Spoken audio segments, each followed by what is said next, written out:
इससे रिलेटेड मैंने 4 लाइनें लिखी हैं, मैं सुनाता हूं। जब जब जरदत को समा करोगे तब तब वो वापस आएगा, काल रूप धर के तब तब अभिमन्यु को खा जाएगा। फिर बैठी होगी भारत माता द्रौपदी बन हरने को, फिर एक अर्जुन चाहिए होगा उसका वध करने को। क्यों प्रतीक्षा करते हो एक अंतिम संग्राम की, क्यों प्रतीक्षा करते हो अभिमन्यु के चिर विश्राम की।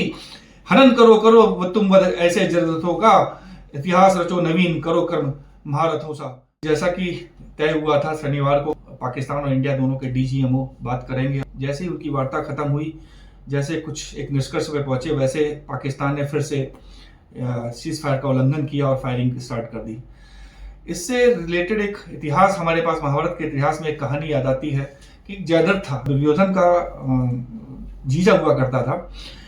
वो जब पांडव वनवास में गए थे तो उसको पता चला कि द्रौपदी भी वहां पे है, तो वो आखेट करने जाता है उसी वन में जहां पांडव रुके हुए थे, और द्रौपदी का छल से अपहरण करके लेके चला जाता है।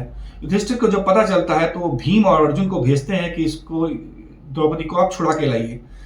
वो दोनों जाते हैं, जयद्रथ की पूरी सेना के साथ युद्ध करते हैं, द्रौपदी को छुड़ा के लाते हैं और जयद्रथ को जाके युधिष्ठिर के कदमों में डाल देते हैं और कहते हैं, भीम बहुत गुस्से में बोलता है कि हमें इसका वध कर देना चाहिए, इसने इतना जघन्य अपराध किया है।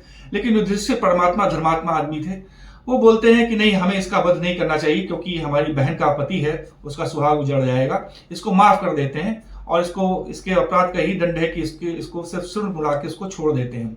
ऐसे में क्या, अगर जयद्रथ भी अच्छा आदमी होता तो उसको बहुत कृतज्ञ महसूस करना चाहिए था और क्षमा प्रार्थी होके चले जाना चाहिए था और हमेशा के लिए दोस्त बन जाना चाहिए था, मित्र बन जाना चाहिए था। लेकिन जयद्रथ जैसे लोग सुधरते नहीं हैं और उसके अंदर में और कुंठा की भावना आ गई और बदले की भावना आ गई, और उस दिन उसने प्रण लिया कि मैं एक दिन पांडवों को इस बात का बदला लूंगा।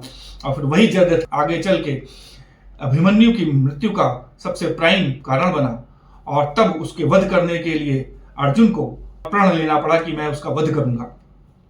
तो हमें यह सीख मिलती कि जब जब हम जयद्रथ जैसे लोगों को हम माफ करेंगे तब तक वो आप आएंगे, और वो आज नहीं तो कल आपकी आने वाली नस्ल को बर्बाद कर देंगे। पाकिस्तान को भी आज अगर हमने इसी तरह से माफ किया तो आज तो हम छूट जाएंगे, लेकिन हमारी आने वाली नस्ल को, हमारे बच्चों को पाकिस्तान जरूर खा जाएगा।